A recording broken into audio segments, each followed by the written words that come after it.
Have you ever poured your entire self into others, only to feel completely invisible? For countless seasons, Ruth devoted herself to her household, only to find neglect and treachery from her dearest relatives. Yet, as she reveals the reality behind her granddaughter's deception, Ruth's silent determination shifts into a profound path of personal growth, fairness, and rebirth. The journey forward is extensive, and the consequences are more significant than ever. I frequently quip that, if you remain unseen for too long, you begin to accept it yourself.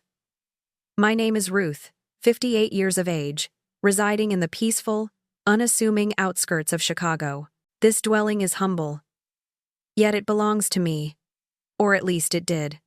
For many years, I've been the binding force. My daughter Michelle and my granddaughter Kayla rely on me for all necessities: funds, attention, stability. But none truly perceive it. Perhaps because I've consistently kept everything operating smoothly, they view me as merely a fixture in the background. I don't object to being the quiet contributor. I never have. It's simply my nature.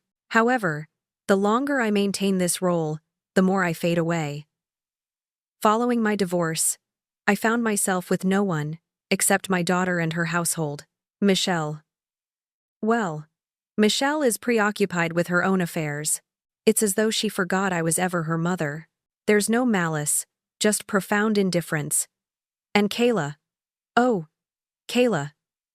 She's 19, rebellious, self-absorbed, and entirely oblivious to my efforts for her. She's always been ungrateful, resisting every lesson I attempt to impart. It's as if the more I provided, the less they valued it. I simply exist here. Nothing more, nothing less. But then something transpired. It wasn't major, merely a remark, one small detail that resonated deeply. I had tried to offer Kayla some guidance about her future, concerning a career that would establish her for a fulfilling existence. She refused to listen. She labeled me a stubborn elderly woman who understood nothing of contemporary society. She claimed I had never accomplished anything substantial. That remark stung deeply. I could feel my heart breaking as she uttered it, but I concealed my pain. I simply smiled and departed, reassuring myself she didn't intend it. But she did, and that's when everything transformed. I began reflecting, pondering all the years I'd spent in silence, considering all the sacrifices I made for this household that never even acknowledged them. I've funded everything. The bills, the groceries, their schooling. It was all my doing. But none of them ever truly recognized it. Not genuinely. They didn't see me, only what I could supply. It wasn't just the absence of gratitude. It was the betrayal. That sentiment had been intensifying within me, subtle initially, then louder, more insistent. Perhaps that's why I began examining our finances. After all, I had always monitored the money. I had to. How else would we manage? That's when I noticed it. Something was amiss. Funds were missing from the account, significant amounts that should not have vanished. I felt my chest tighten, panic rising in my throat. How could this occur? Where did it go? I investigated further, retrieving every statement, every receipt, every document I could locate. And there it was. Kayla had been withdrawing money from my account, depleting it slowly, surreptitiously, purchasing apparel, gadgets, items I never saw her needing. I felt ill. How could she? How could the girl I had nurtured, the one I spent years diligently supporting, deceive me in this manner? I wanted to shout, to confront her immediately, but I restrained myself. I couldn't let her witness my distress. I couldn't display vulnerability. But I was finished. I was done being overlooked. Done being the quiet, compliant matriarch who maintained everything while everyone else exploited me. It had to cease. I didn't know what to expect, but when I confronted Kayla, I never anticipated this reaction. She initially denied it. She appeared shocked, even hurt. She claimed I was imagining things, that I was too old to comprehend her requirements. She attempted to reverse the situation, making me feel culpable for accusing her. But I knew better. This was not merely a misunderstanding. This was intentional. I observed the expression in her eyes, the manipulation, the identical look she had given me whenever she desired something. And that was it. I resolved then, at that very moment, that I would no longer be her casualty. Never again would I permit my benevolence and diligent efforts to be taken for granted. But what would I do? What actions could I take? I didn't know then, but I would determine a course. And Kayla, she would answer for her actions, not in a manner she would foresee. I wasn't interested in retribution. Not in the typical sense, but I would guarantee she paid for deceiving me. I began formulating plans discreetly, silently. I wouldn't allow her to escape this. No one would. It was time to seize command of my existence, time to ensure that from this point forward, I was the one deciding what occurred. No more remaining unseen. No more being the silent party. The initial step, reclaiming my money, recovering what was rightfully mine, what I had toiled for. And that was just the inception. I couldn't ignore it. I couldn't simply disregard it, as I had numerous matters previously. This wasn't solely about the money, although that was the primary trigger. It concerned the years I had dedicated to caring for everyone, the sacrifices I had made, and how little I received in return. It was about respect, or the profound absence of it. How could I have been so blind? How had I permitted myself to be exploited in such a way?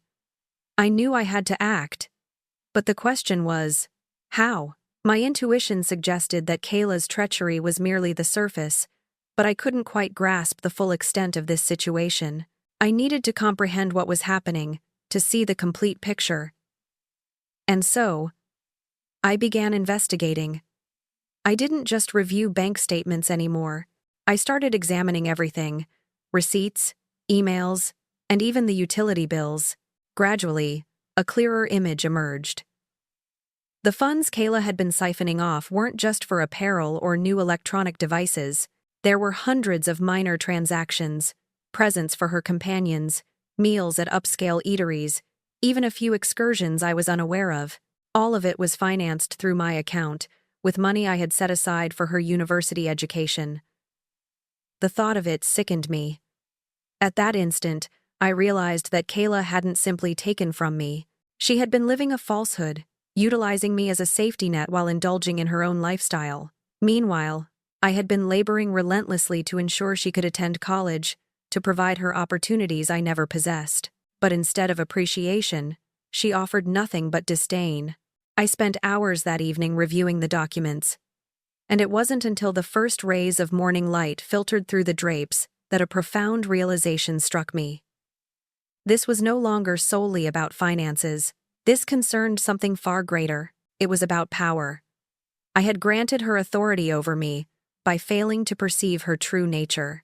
I had allowed her to take from me because somewhere deep within, I wanted to believe that if I gave enough, if I sacrificed enough, she would acknowledge me, value me, perhaps even love me. But that was not going to occur. Kayla didn't love me. She didn't even respect me. She used me, and I had enabled her, but no longer.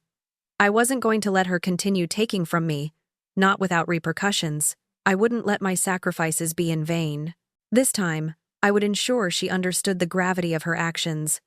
I knew I needed to confront her, but an inner voice advised against immediate action. No, this time I wouldn't let my emotions dictate. I needed to strategize. I needed to approach this intelligently. The following day, I maintained my distance. I revealed nothing on my face. I wasn't enraged, at least not in the way I had been before. I was composed, calm, and calculating. I proceeded with my day as usual, ensuring I took my time. I knew Kayla awaited the moment I would erupt. She believed she understood me. She thought she could control me with guilt and manipulation, but that tactic would no longer succeed. Later that afternoon, when Kayla was in her room, I found myself in the hallway outside her door. I didn't knock. I simply waited. I had a choice to make. Should I confront her now, or should I await the opportune moment? I decided to wait. I needed to be certain that she would fully grasp her transgressions and that there would be no avenue for denial. Days passed, and I found myself planning quietly, jotting notes, and assembling evidence. I could feel my resentment evolving into something different. It was no longer just anger. It was a fierce resolve. This wasn't merely about retaliation. This was about reclaiming mastery over my existence. Kayla had taken everything I had offered her, my time, my resources, my affection, and cast it back in my face. But she had no idea who she was truly dealing with now. I wasn't going to be her pushover any longer. She thought she could walk all over me, but she was about to discover that I was finished. And then, when the timing was perfect, I would confront her. I would reveal everything, all the falsehoods, all the deception. I would ensure she knew precisely what she had done and how far she had pushed me. But first, I had one more task. One final step before the showdown. I needed to guarantee that the repercussions were real, that they would impact her where it hurt most. I wasn't just going to let her apologize and move forward. No, I was going to ensure she paid for her actions, and so, I began to think on a grander scale. The funds I had saved for her future would never be hers now. Not after her actions. She needed to learn a crucial lesson, and I was going to impart it to her. I was done being invisible. I was done being the one who cleaned up everyone else's messes. Now it was time for me to take command. As I sat at the kitchen table, gazing at the proof I had collected, a sense of power surged within me. I had been a victim for far too long. But no longer. Now, I was in control. And Kayla, well, she was about to discover the hard way that you cannot exploit someone indefinitely. The next move was mine, and I wasn't going to repeat the same error. It was time to make her accountable. I recall that day, as if it were yesterday. The day I chose to face Kayla. The day I decided to stop pretending. I possessed all I required. Evidence, receipts, documents, all the things she could not dispute. I wasn't merely entering that room to reprimand her. I was entering to seize back ownership of my life. The thought caused my stomach to clench with both apprehension and excitement. This wouldn't be simple, but it was essential. I awaited the opportune moment. Kayla was in the living room, her back turned as she scrolled through her phone.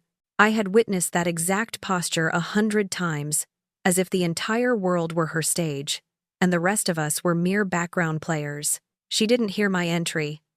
And for a moment, I simply stood there, absorbing the scene. The girl into whom I had poured my existence was now a complete stranger to me. "Kayla," I stated, my voice steady yet low, betraying no emotion. She turned, startled, as if she hadn't expected me to speak. She lowered her phone, but I could discern the flicker of annoyance in her gaze, as if she were already preparing to dismiss me. "What is it, Grandma?" Her tone was identical, dismissive, as though this discussion was just another inconvenience for her. "I need to speak with you," I declared, my eyes unwavering. "Now." She could tell by the look on my face that this differed from our usual exchanges over the years. This time, there was no hesitation in my eyes, no tenderness, no affection in my voice. "All right," she murmured, rising. She folded her arms across her chest, clearly irritated. "What's the big deal?" I handed her a stack of papers. "These are the bank statements from recent months. And these," I pushed a few more documents into her hands, "are the receipts for items you've purchased with my funds.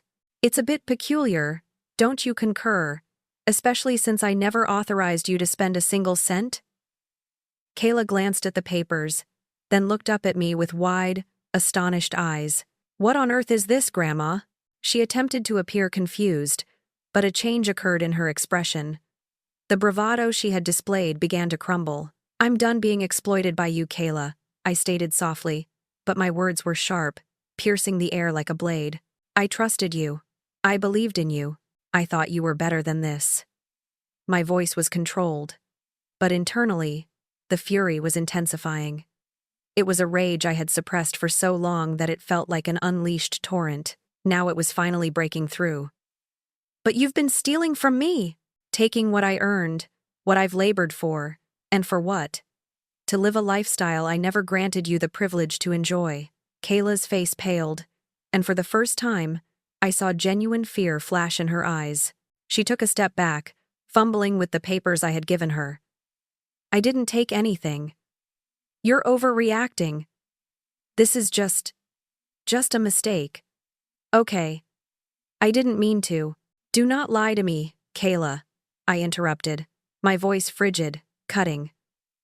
I know precisely what you've been doing. You've been withdrawing funds from my account, money I had saved for your future. And then you went further. You've been making purchases, accumulating debt, all under my identity. Do you even care about the extent of the damage you've inflicted? Her mouth opened, but no sounds emerged. She couldn't reply, not with any sincerity, because there was nothing she could utter to rectify this situation. I observed her, my eyes hardening with each passing moment. I've given you everything. I've worked my entire existence to provide you a future, an opportunity for something superior to what I had, and you repay me with falsehoods and theft. Kayla opened her mouth once more, but the phrases she tried to articulate were lost beneath the weight of her guilt. She couldn't find an excuse. Not this time. She had nowhere to conceal herself. You don't get to do this to me anymore, I continued, each word more deliberate than the last. You've crossed a boundary, and now there will be repercussions. You won't simply get away with this. Not this time. Kayla's face contorted, and she appeared as though she might break down, but instead, her expression became defensive. What do you want from me, huh? You're just going to ruin my life because of some foolish error? She wiped her eyes, but her anger was resurfacing, and I could tell she was attempting to suppress it. I've been doing all of this because I require assistance, and you never give me a chance. I never get what I desire. Stop, I snapped. The final fragment of my patience vanished. You don't get to manipulate me anymore, Kayla. You're no longer a child, and I'm not going to let you assume the role of victim. You've harmed me, and now you'll have to face the consequences. I witnessed the fear transform into something else. Defiance. But it was too late for that now. I wasn't afraid of her anymore. Don't you dare believe you can rectify this with a few empty apologies. You're going to make things right with your actions, I stated, my voice quivering with the force of my resolve. You're going to repay the money you've taken, every single cent. I'm not funding your college anymore. You'll reimburse me, and you'll begin by performing community service, genuine labor, something that will make you comprehend the meaning of diligent effort. Kayla's jaw tightened. You cannot do that, she hissed, her voice cracking with frustration. You can't just force me to do something like that. Oh, I can, I retorted. The serenity in my tone contrasted sharply with the internal fire I felt. And I will. You've stolen from me, and now you're going to grasp the worth of what you've taken. Kayla's eyes widened, and I could see the understanding dawning.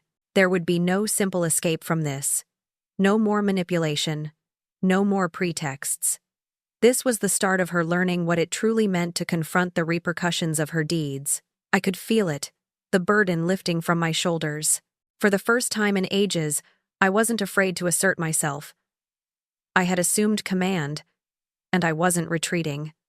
Do you have anything further to say? I inquired, my voice steady, unyielding. Kayla's face softened for a moment, her eyes glistening with unshed tears. She opened her mouth, but no words emerged. She looked away instead, unwilling to meet my gaze. I knew then that this marked the turning point. There was no going back now. This wasn't solely about the funds. This wasn't about vengeance. It concerned reclaiming my existence, reclaiming my self-respect. And that was something I wasn't going to let anyone take from me again. I turned and exited the room, feeling more robust than I had in years. Kayla remained silent behind me, and for the first time, I didn't feel the need to glance back.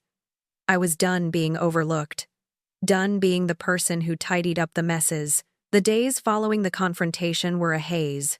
I didn't know what to expect from Kayla, but I certainly didn't expect her to remain silent for such a prolonged period. She didn't apologize. She didn't attempt to defend herself. She simply vanished. At least, that's how it felt. She avoided me. Michelle, too, had become quiet, avoiding me more than usual.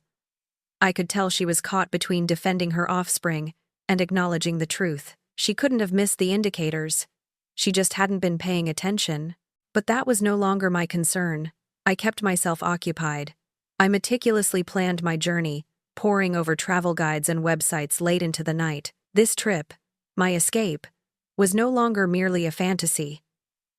It was my future. I was going to reclaim my existence piece by piece.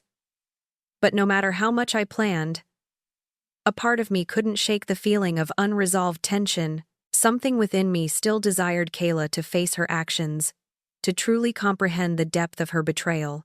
She hadn't even offered an apology, not once. It was difficult not to feel disappointed, but I wasn't going to let that deter me anymore. I had done what I could. Now the repercussions were hers to endure. Then, one afternoon, I received a letter in the mail. It wasn't unexpected. I had already arranged for the legal documentation, but still, seeing that envelope with my name on it made my stomach churn. The letter was from the lawyer, confirming that Kayla's case had been processed and the court had assigned her community service hours. The legal system was now in motion, and a peculiar sense of calm washed over me as I reviewed the specifics. She would be collaborating with local organizations, cleaning, serving meals at shelters, doing whatever she could to atone for the funds she had misappropriated. But a part of me knew it wouldn't suffice. A mere sentence of punishment wouldn't restore the shattered trust. There was no genuine justice for what she had inflicted upon me. She would complete her hours and remain unchanged. I wasn't sure why that thought troubled me so deeply. Perhaps I desired more for her. Or perhaps I was simply angry about the entire situation. I sat in the living room that afternoon, staring at the letter in my hands. When Michelle finally reached out, she hadn't visited in days, and I wasn't certain how I felt about it. Perhaps she was still struggling to reconcile what had occurred. Or perhaps, like Kayla, she simply didn't want to confront the reality. I didn't expect her to knock. She simply entered as though nothing had changed. "Mom," she began, her voice hesitant. "Can we converse?" I placed the letter down and looked at her. I didn't want to speak, didn't want to invite her in, but I knew I had to. This wouldn't resolve itself without a discussion, no matter how challenging it was. "Come in," I stated plainly. She stood awkwardly in the doorway for a moment, before stepping inside. She didn't sit immediately, as though unsure of her standing in my home. There was a profound silence, but I didn't rush to break it. I had learned to let quiet convey its own message. Finally, she sighed, meeting my gaze. "I don't know how to express this," Michelle began, her voice softer than I'd ever heard it. "But I'm sorry. I should have been more attentive. I should have been there for you. And I wasn't. I wasn't sure if I was prepared to hear her words, if I even wished to. A part of me wanted to forgive her instantly, to let it all go because she was my daughter, my flesh and blood, but I couldn't. Not this time." "You're right," I affirmed, my voice steady. "You weren't present. For me, or for her. I've been doing everything for everyone for years, and no one even noticed. And I'm done, Michelle. I'm done." She flinched at my words. But I wasn't going to soften the impact. She had to understand. She had to feel it. "I didn't want to see it," she whispered, lowering her head. "But I see it now. I don't know how to mend it, but I want to. I want to be a better daughter, a better mother to Kayla." Her apology was sincere, but I wasn't convinced it was enough. The years of neglect, of her ignoring what was happening in my existence, couldn't simply be undone with a few phrases. My heart softened slightly, but I wasn't ready to release the hurt. I had to let her sit in this discomfort for a while. Perhaps that would aid her understanding. "You can start by ensuring Kayla faces the repercussions of her actions," I advised, observing her carefully. "She has to labor for what she took from me, and I'm not going to let her off the hook just because she's family."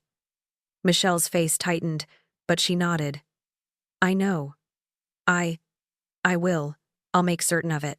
There was an extended silence between us. I could tell she wished to say more, but she didn't. She had finally come to grasp that she couldn't fix matters by offering empty words. She would have to demonstrate it. Prove to me that she was genuinely remorseful. I didn't expect that to happen immediately, but it would occur if she was truly dedicated.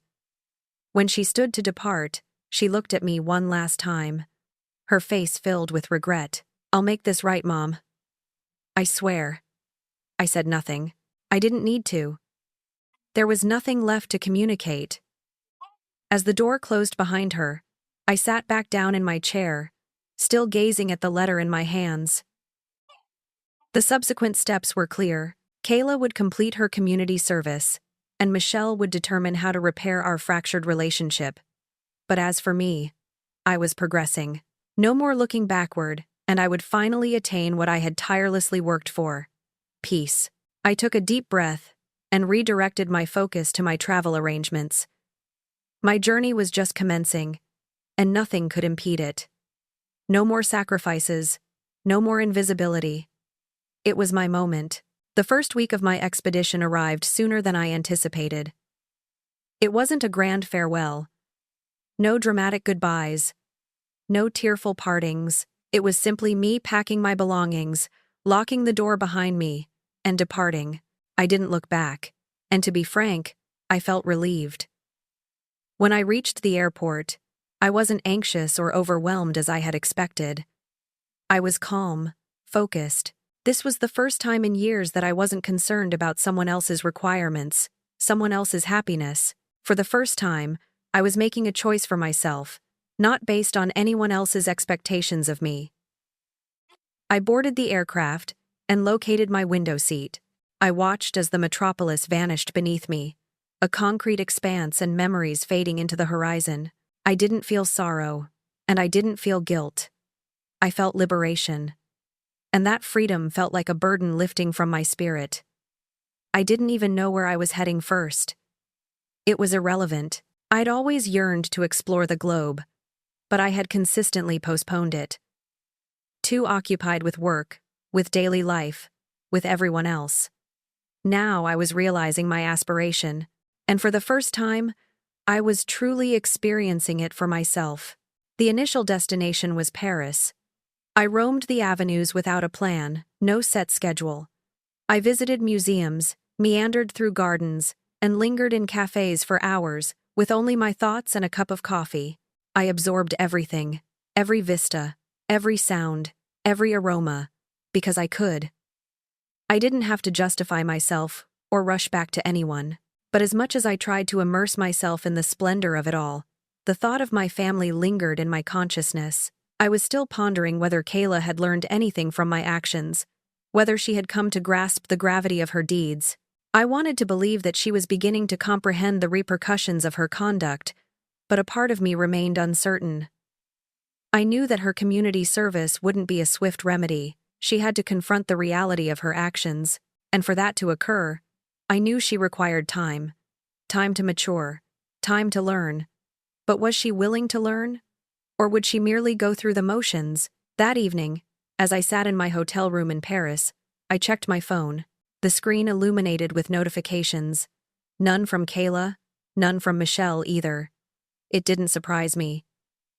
I had already braced myself for the possibility that they would attempt to avoid me for a while. They were likely still processing everything. There was a message from my legal counsel, however. The court had formally established the conditions for Kayla's community service. She would be required to complete at least 200 hours at local charitable organizations, working directly with the less fortunate. There would be no shortcuts, no easy escapes. The judge had been explicit. This wasn't merely a minor reprimand. Kayla needed to comprehend the seriousness of her actions, and this was part of that process. The message confirmed what I had already known. Kayla was going to have to face the consequences, regardless of how much she resented me for it. She would have to fulfill those hours, whether she desired it or not. I closed my eyes, exhaling deeply. A part of me wished to reach out to her, to tell her things would be all right, to reassure her that I wasn't attempting to sabotage her life. But then I realized I couldn't. I couldn't do it for her anymore. She had to assume responsibility.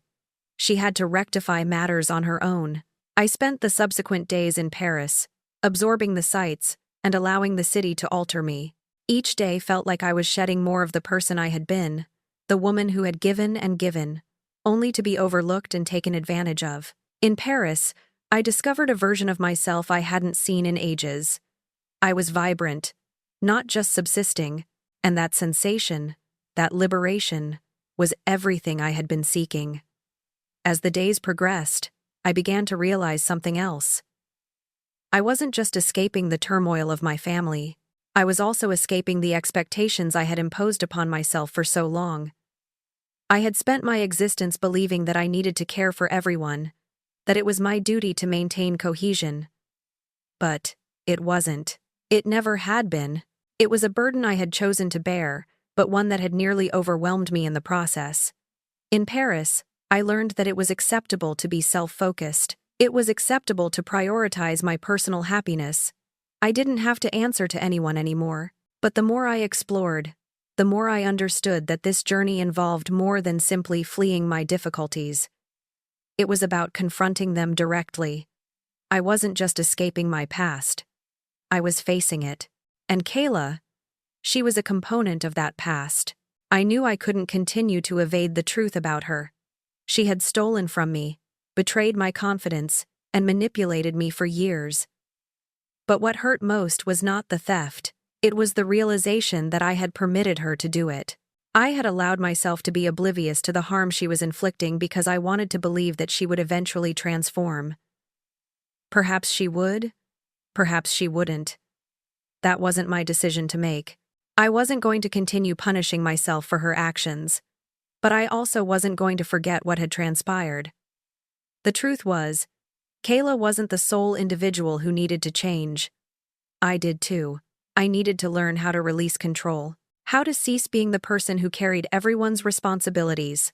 The next destination on my journey was Rome, and while I was eager to see the Colosseum, the Sistine Chapel, and the thoroughfares where history had been forged, I realized something important. This was where my own narrative could begin anew. The woman I was before, the one who sacrificed for everyone else, had to be left behind. It was time for me to construct my own story. As the airplane departed from Paris and headed toward Rome, I felt an inner shift.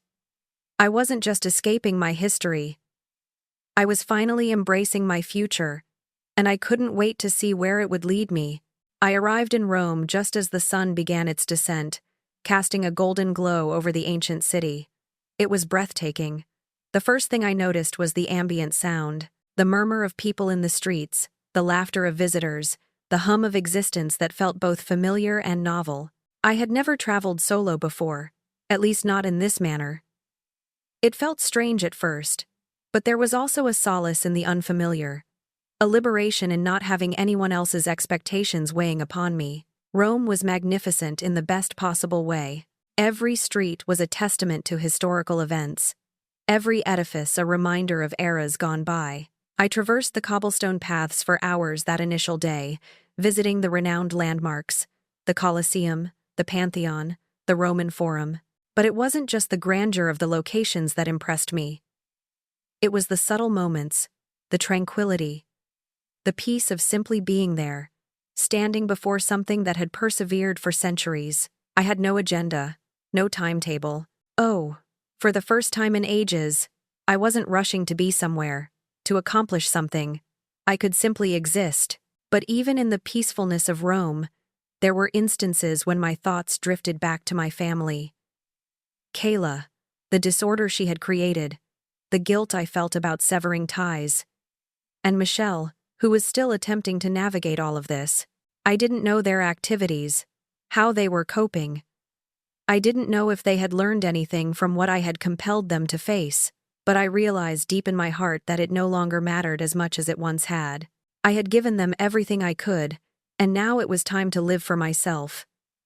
As I walked through the Piazza Navona, I paused at a small cafe for a coffee. It was nothing extraordinary, just a tiny establishment nestled between two old structures. But it felt like the ideal spot to sit and contemplate.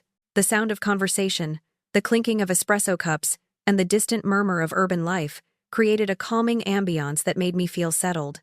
I ordered a cappuccino and took my seat at an outdoor table. The server brought my coffee with a warm smile. and I couldn't help but return it. Small gestures like that reminded me how uncomplicated life could be when I wasn't embroiled in the problems of others. I sipped my coffee, observing people passing by. Tourists, locals, couples, families, each immersed in their own realities. I couldn't help but think of Kayla again. I wanted her to mature, to recognize her actions, to understand the suffering she had caused. But then I reminded myself, this was no longer my responsibility. She had to face the repercussions of her deeds independently. The lawyer had informed me Kayla would have to complete 200 hours of community service, and I wondered how she was managing it. Was she angry, resentful? Or was she, for the first time, beginning to perceive the gravity of her choices? I had no answers, and I wasn't going to pursue them anymore. That was the most difficult lesson I had to learn. Sometimes you simply must let go. I had spent so many years attempting to fix everything, trying to be the one to keep everyone united, but I had learned that individuals must mend themselves. They must desire change. And if they don't, you cannot force it. And so, as I sat there in Rome, I realized that I was no longer awaiting anyone's approval. I wasn't going to live my life for Michelle or Kayla or anyone else. It was time to live for me. The following day, I visited the Vatican. The majesty of St. Peter's Basilica left me breathless. I stood there for a long duration, marveling at the beauty, the history, the artistry of it all. But what impressed me most was the overwhelming sense of serenity that seemed to emanate from the location. I wasn't religious, but I could feel the weight of centuries of devotion in the atmosphere. It was humbling. As I stood there gazing up at the dome, I couldn't help but reflect on how many years I had spent attempting to be the person everyone else required me to be. I had never paused to consider my own needs. I had always presumed that my function was to give, to sacrifice, to be present for everyone else. But I wasn't content. I was weary, and I was losing myself in the process. And now, standing there in the core of Rome, I understood it was permissible to be self-interested. It was permissible to concentrate on what made me content, on what made me feel alive. I didn't need to sacrifice myself anymore. I had spent my life providing for others, but now it was time to provide for myself. The next few days passed in a blur of sightseeing, quiet contemplation, and an increasing sense of empowerment. I felt an internal shift. With every step I took in Rome, I was shedding fragments of the old Ruth, the one who existed for others, the one who remained unnoticed.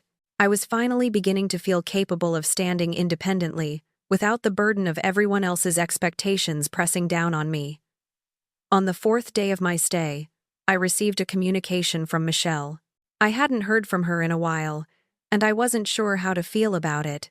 I had been so focused on myself, on my journey, that I hadn't considered how things might be for her back home. She apologized for the silence, stating she'd been trying to resolve matters. I read her message, then set my phone aside. I wasn't ready to reply yet. I wasn't sure what to say. She was still discerning her place in all of this, and I didn't want to rush it. What was crucial was that I was no longer waiting for her or for anyone else to rectify things. I had already accomplished that for myself. Rome was imparting more to me than I ever anticipated. It wasn't solely about the sights, or the cuisine, or the splendor.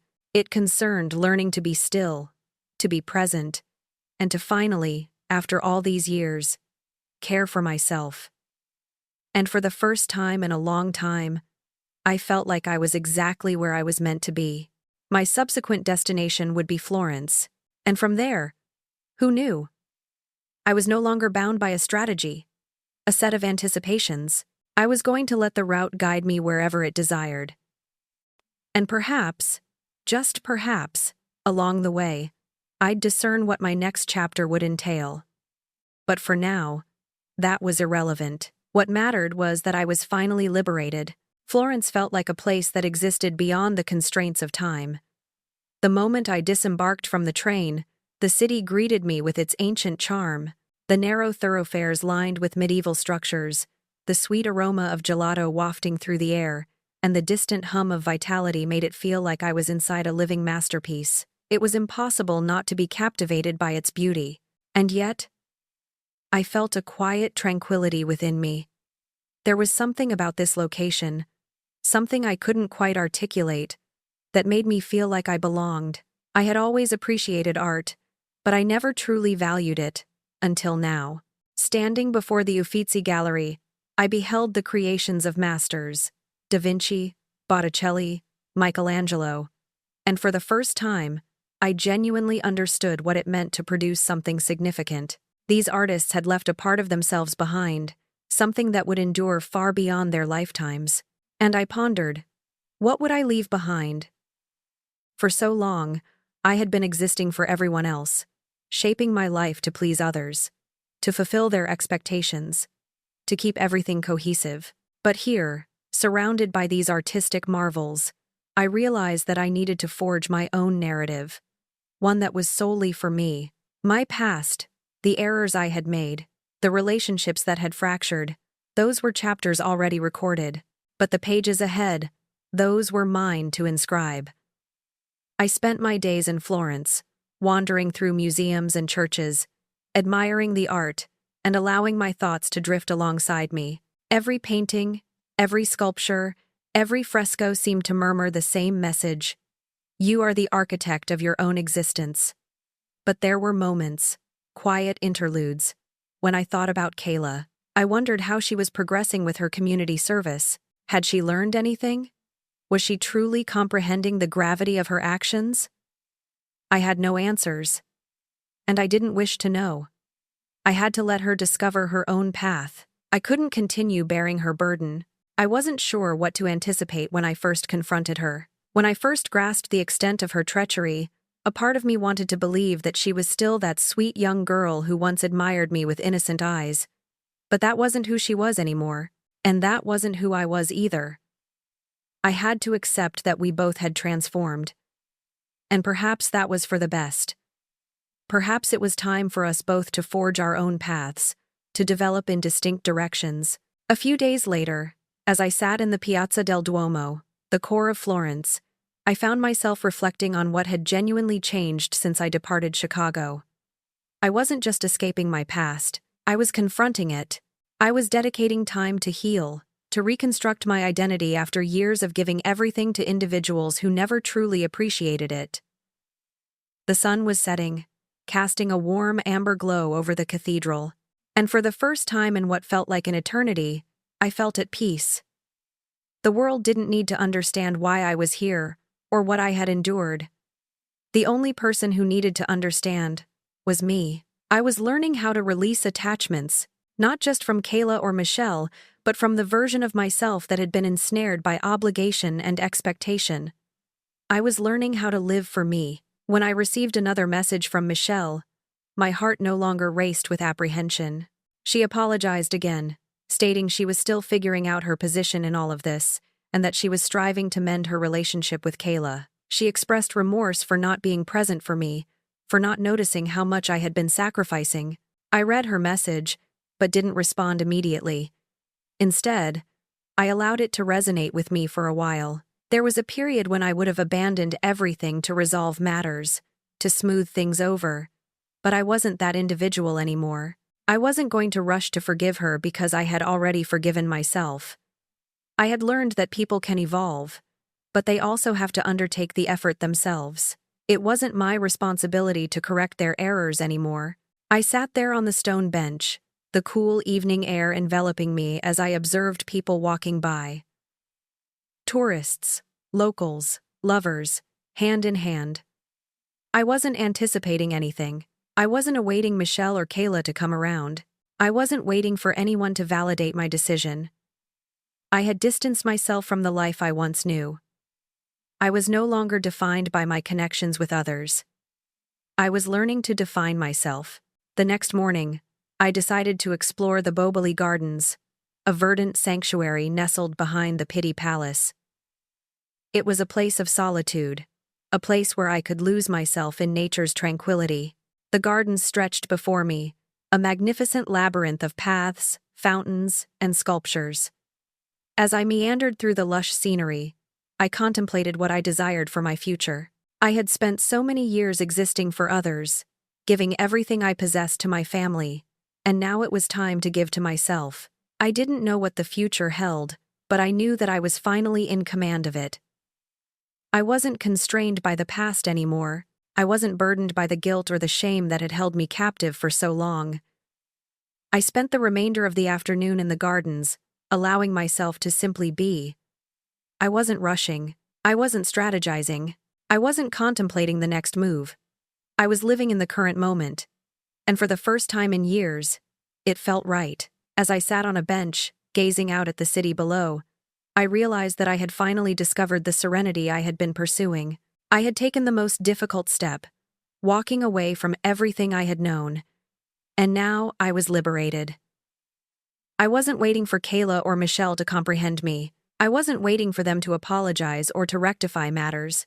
I was living my life for me, and that was sufficient. The next chapter of my existence was still unwritten, but I was prepared to compose it. I wasn't afraid anymore. For the first time, I was living precisely as I was intended to. The subsequent weeks in Florence unfolded in a blur of quiet exploration and peaceful isolation. I found myself awakening daily with a sense of calm I hadn't experienced in years. There was no urgency. There was no one who required me. I was free. I visited galleries and cafes, roamed through the city's winding lanes, and sometimes simply sat in parks, observing people pass by without any specific objective. It felt like I was truly breathing for the first time in a long while, like the weight of the world had been lifted from my shoulders. I didn't have to keep resolving issues anymore. I didn't have to rescue anyone. The finest aspect of this newfound liberation was the mental space it afforded me to ponder my true identity, separate from the roles I had embodied for so long. Mother, grandmother, caregiver. I was simply Ruth now. I was rediscovering the individual I had forgotten along the way. But even amidst the beauty and tranquility of Florence, a persistent thought lingered that I couldn't quite dispel. I had left Chicago with the hope that I could leave everything behind, but there were moments when I couldn't help but wonder about my family, about Kayla. How was she managing? Was she genuinely learning from what had transpired, or was she merely going through the motions of her punishment? I couldn't deny that a part of me wished for her to feel the impact of her actions, to understand the suffering she had caused. I had spent years sacrificing for her, for Michelle, and for the family, and now I was the one who needed to heal. I checked my phone more frequently than I wished to admit, but it wasn't for any urgent updates or calls from Kayla. It was because I still cared. It was difficult not to. Finally, one evening, as the sun dipped below the horizon, I received a message from Michelle. It was brief, straightforward. "I'm sorry, Mom. I've been thinking a lot about what you said.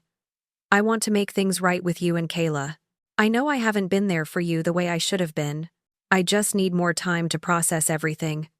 I sat there holding my phone, staring at the words. The message wasn't extensive. It wasn't a grand apology, nor did it come with promises of change, but it was something, and in that moment, I knew it was enough. Michelle was on her own journey, just like Kayla. She was trying, and that was all I could request. I thought about how I had spent so many years attempting to fix everything for them, trying to be the adhesive that held it all together. But the truth was, I couldn't fix everything. And I had to stop trying. The next day, I took a train to Venice. The journey was lengthy, but I welcomed it. I had no specific destination, and the notion of traveling independently, without a single worry, felt like pure luxury. I passed through small towns, observed the scenery transition from the rolling hills of Tuscany to the flatlands near the Adriatic coastline.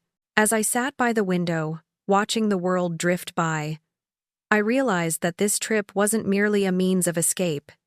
It was a method to reconnect with myself. I had spent so long concealing myself behind the roles I played for others, but now I was learning to simply exist, and it felt wonderful. I arrived in Venice as the sun began to set, casting long shadows over the canals.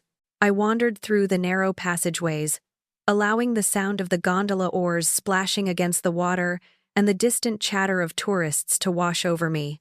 There was something enchanting about Venice, something that made you feel like you were traversing a dream. The city was both timeless and alive, with vibrant energy. As I walked along the Grand Canal, I discovered a small cafe by the water and settled down with a glass of wine. I no longer needed to rush. I no longer had to answer to anyone. This moment, this sensation of being completely unburdened, was mine. Later, I sat in a secluded corner of the city, observing the gondolas glide by, the soft murmurs of the tourists blending with the gentle lapping of the water. For the first time in a long period, I wasn't contemplating the past. I wasn't worrying about what would transpire upon my return home. I wasn't fixated on resolving issues. I was simply living. And then, as if I had known this moment was approaching, I realized something. I didn't need to know what Kayla or Michelle were doing. I didn't require their approval. I didn't need them to understand. The only person whose approval I needed was my own. That night, I returned to my hotel room, and for the first time, I didn't feel the need to fill the silence. I just sat there, gazing out over the city. There was a tranquility in the quiet, the kind of peace I had sought my entire existence, and now I possessed it. I had been fleeing for so long. Fleeing from guilt, from responsibility, from my own necessities. But in Venice, I ceased running, and I realized that I had everything I required to move forward. The next morning, I walked through the winding thoroughfares of Venice. But it wasn't just the city I was exploring. It was myself. I was discovering who I was apart from all the expectations and obligations I had carried for so long. I didn't know where the path would lead me next, but I was content with that. This expedition wasn't about finding answers. It was about granting myself the liberty to find serenity, to finally live for myself. And as the gondola gently swayed beneath me on the Grand Canal, I knew that I was precisely where I needed to be. For the first time in a long while, I wasn't waiting for anyone. I wasn't waiting for forgiveness or for things to be rectified. I was living my life. And that was enough. The days in Venice seemed to stretch on endlessly. Yet, I never grew weary of the beauty surrounding me. Every corner of this city whispered ancient secrets of individuals who had traversed these same streets centuries before me. There was a quiet energy here, a slow rhythm to life that harmonized with my own new pace. The weight of my old existence, the years of sacrifice, the years of striving to keep my family united. It all seemed like a distant memory now. For the first time in ages, I didn't feel as though I was bearing the burden of everyone's expectations. I wasn't required, and that felt liberating. It wasn't that I didn't love Michelle and Kayla. I did. I loved them profoundly, more than they could ever know. But love, I had learned, does not imply self-sacrifice. It does not mean constantly prioritizing others while losing yourself in the process. Love also involves self-care, knowing when to step back and allow others to face their own consequences. And so, that was what I had done. I had retreated, and in doing so, I had discovered a kind of peace I hadn't known I was seeking. I still thought about them, about Michelle and Kayla frequently. I wondered how they were managing, how they were coping with the aftermath of everything that had occurred. I thought about how Kayla had reacted to her community service sentence. Was she resentful? Was she learning anything? I couldn't know. And frankly, I wasn't certain I wanted to. The truth was, I had done everything within my power. I had given them all the affection I possessed, all the support they required. But at some point, I had to let them find their own way. I wasn't their savior, and I wasn't going to continue being the one to fix everything. It was a difficult truth to accept, but it was necessary. And every day that I spent walking through the thoroughfares of Venice, every quiet moment spent sipping coffee in small cafes or sitting by the water, I felt a little stronger. I was finally learning to live for myself without guilt, without the weight of obligation. On the 5th morning in Venice, I received another message. This time it was from Kayla. My heart fluttered as I opened it. But I steeled myself, prepared for whatever it contained. "Grandma," it began.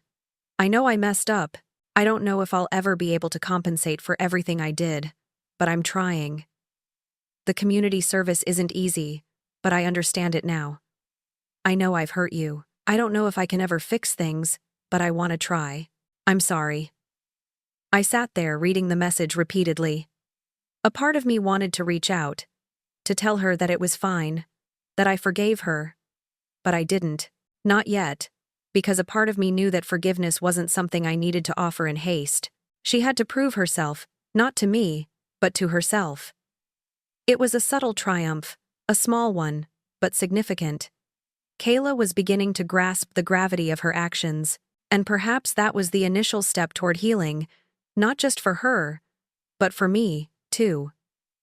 I didn't respond immediately.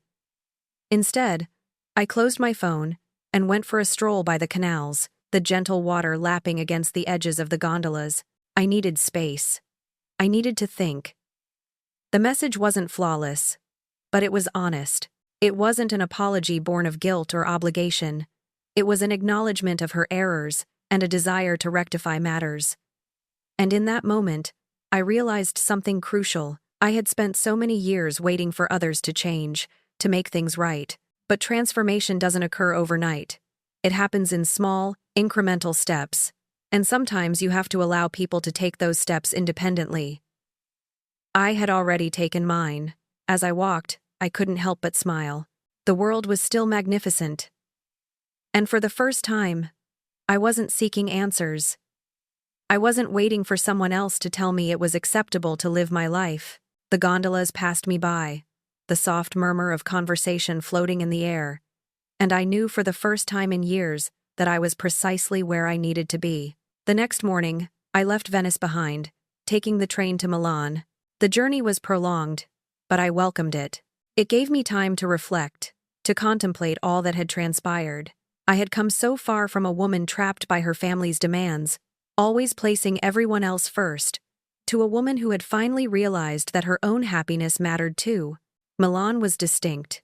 It was fast-paced, contemporary, and full of vitality. But there was something about it that felt appropriate. I no longer needed to slow down. I no longer needed the quietude of Venice. I was ready to embrace something new, something daring. As I checked into my hotel, I took a moment to observe the skyline. The city stretched before me, brimming with opportunities, and for the first time, I wasn't apprehensive about the future. I had no idea where my life would proceed from here, but I was comfortable with that. I was ready to accept whatever came next. I still wasn't sure if I'd ever return to Chicago. A part of me desired to see how Michelle and Kayla were faring, to see if they had truly changed. But the other part of me knew I didn't need to. I had done all I could. I had already given them everything I possessed. And now it was time to live my own life. For the first time, I wasn't waiting for anyone. Not for their forgiveness. Not for their approval. I was living for myself, and that was enough. In that moment, I realized that the true expedition wasn't about my destination. It was about the liberation I had discovered within myself. And as I stood there gazing out over Milan, I knew that no matter what lay ahead, I was prepared. Milan was everything I envisioned it would be, and nothing like I anticipated. The city exuded an air of sophistication that hung in the streets like a subtle fragrance, elegant yet approachable. It was a place that thrived on motion, on advancement, on creation. The energy was infectious, and for the first time in months, I felt like I was genuinely part of something grander.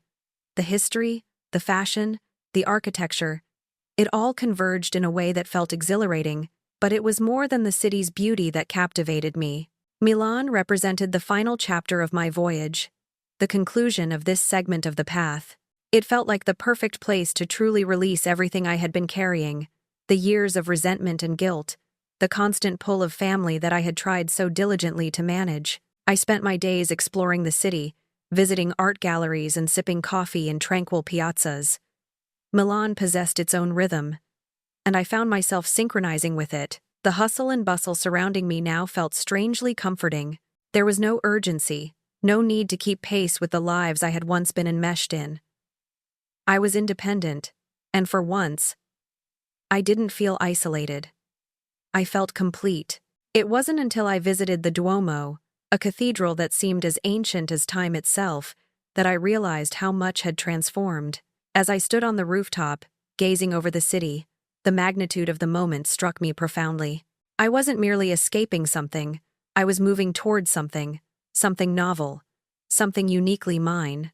It was a realization I hadn't foreseen, but it impacted me with an almost overwhelming force. For so long, I had felt unseen, as if I were existing in the background of my own narrative, observing everything else unfold. But now, standing on the Duomo's rooftop, I felt truly alive. I had found peace, not just in the serene streets of Florence or the romantic canals of Venice, but within myself. I had ceased waiting for others to define me, to dictate who I should be or how I should feel. The power to control my own story, my own happiness, had always been in my grasp. I just hadn't recognized it until now. That evening, as I sat in a cozy restaurant in the Brera district, I received a call from Michelle. It had been a while since our last conversation, and I hadn't expected it. I wasn't sure if I was ready to re-engage with everything involving her, but I knew the call was inevitable. "Mom," she stated when I answered, her voice softer than I remembered. "I've been contemplating a lot about what you said, about everything that happened. I know I wasn't there for you. I didn't perceive what you were enduring. And I'm sorry. I'm striving to rectify matters." I sat there, absorbing her words, but I didn't rush to reply. The silence between us wasn't awkward. It was essential. I needed to hear her, but I also needed to process what she was communicating. "I've been attempting to mend things with Kayla," Michelle continued. "She's not the same person, Mom. She's changed. I know it's insufficient, but I just want you to know that I'm trying. I've understood a lot in recent months, and I hope you can see that." I could discern the sincerity in her tone, but it didn't erase the years of neglect, of her ignoring everything I had been bearing for so long. Still, there was a noticeable difference in her voice, a new understanding, a shift in her comprehension of what had transpired between us. "I hear you, Michelle," I finally stated, my voice steady but calm. "I appreciate you expressing that, but I've had to learn to stop waiting for things to be fixed. I'm not the same person I was when I departed. I'm not awaiting apologies, and I'm not seeking answers anymore." There was a pause on the other end of the line. "Mom, are you implying you don't want to come back?" I took a breath, selecting my words carefully. "I don't know what the future holds, but right now, I need to be here. I need to continue living for myself. I've done everything I could for you and Kayla, but now I'm doing this for me." "I understand," she responded, her voice small but filled with emotion. "I truly do." I could feel the distance between us diminishing, but in a different way than I had ever foreseen. It wasn't about me being the problem solver anymore. It was about her grasping that I had my own life now, that I wasn't merely a resource to be tapped. "I want you to keep progressing, Michelle," I advised. "Keep working on yourself, and keep supporting Kayla. But remember, your happiness doesn't have to come at the expense of someone else's." "I'll try, Mom," she said softly. "I know you will," I replied, the significance of the conversation settling in my chest. "But don't do it for me, do it for you." I concluded the call feeling something I hadn't anticipated. Hope. Not just for Michelle or Kayla, but for myself. I had finally released the guilt, the compulsion to be everything for everyone. I wasn't returning to fix matters.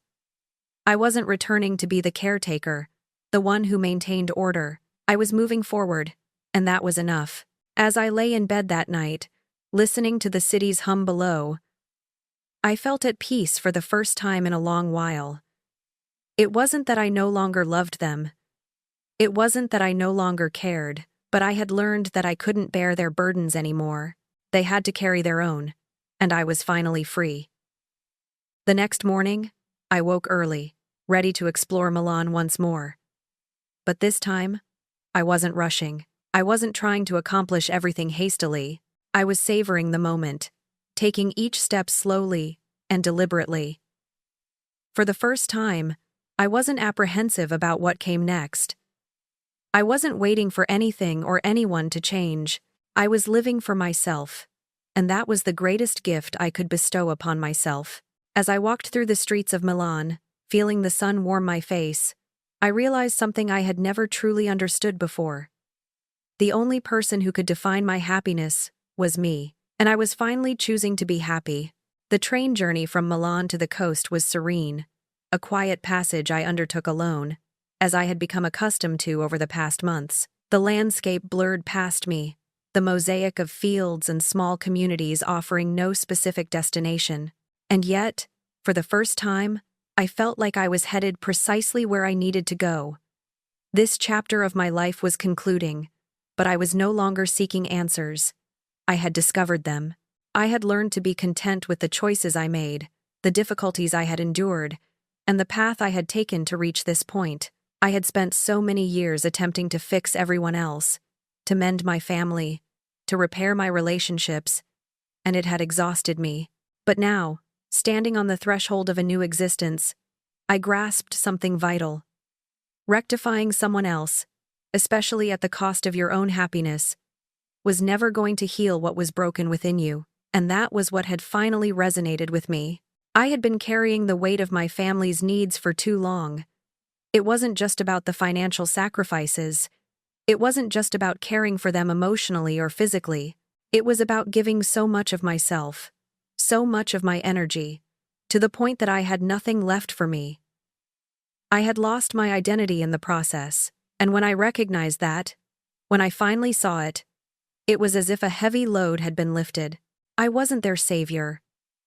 I wasn't meant to bear the burden of their errors, their difficulties, their ingratitude.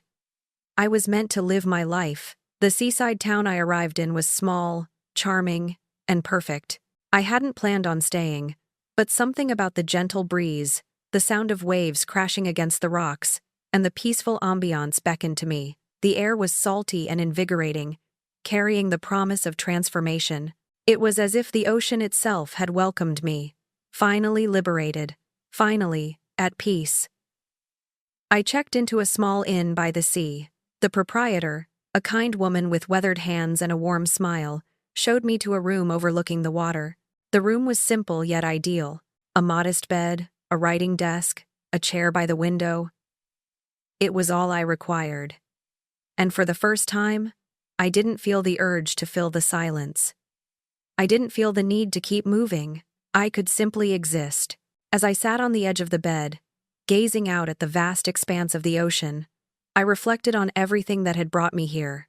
Michelle and Kayla, and how I had spent so many years awaiting their change, their acceptance of their mistakes, their comprehension of the depth of my sacrifices. I realized that I had been waiting for something external to mend me, when the only person who could accomplish that was myself. I had released the past, the hurt, the betrayal, the guilt. I had forgiven them, not because they had requested it, but because I needed to. I needed to free myself from the burden of carrying it all. I had learned to stop waiting for someone else to fix what was broken within me. It wasn't easy. It wasn't swift, but it was essential.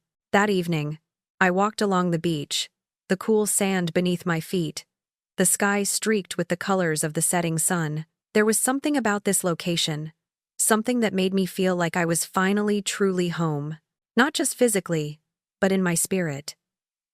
I could hear the soft murmur of the waves, the distant cry of seagulls. And for the first time in years, I didn't feel like I was fleeing from something. I wasn't running from the past.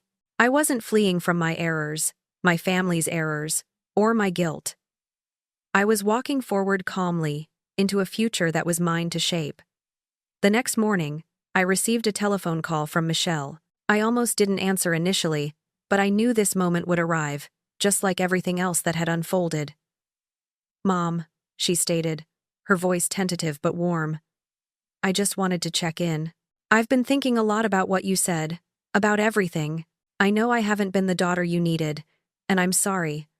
I want to improve, and I'm working on it.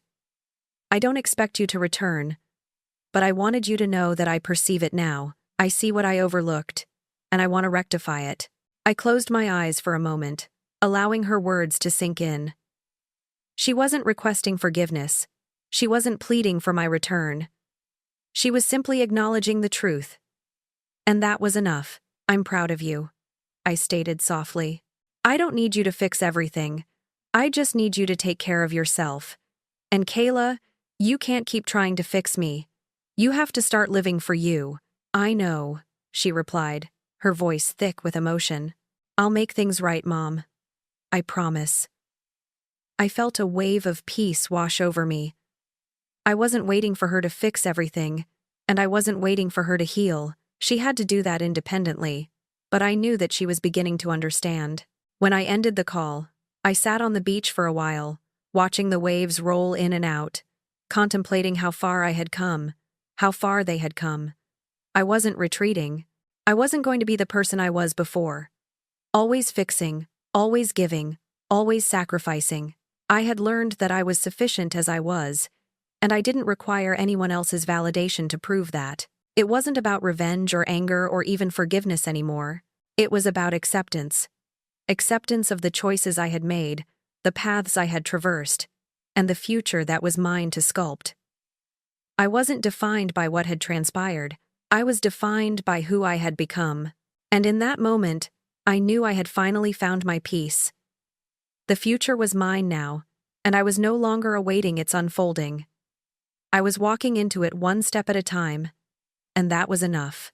As I walked along the shoreline, the wind in my hair and the sea at my feet, I felt an overwhelming sense of liberation. This was my life now, and I was living it on my own terms. It was enough, and it always had been.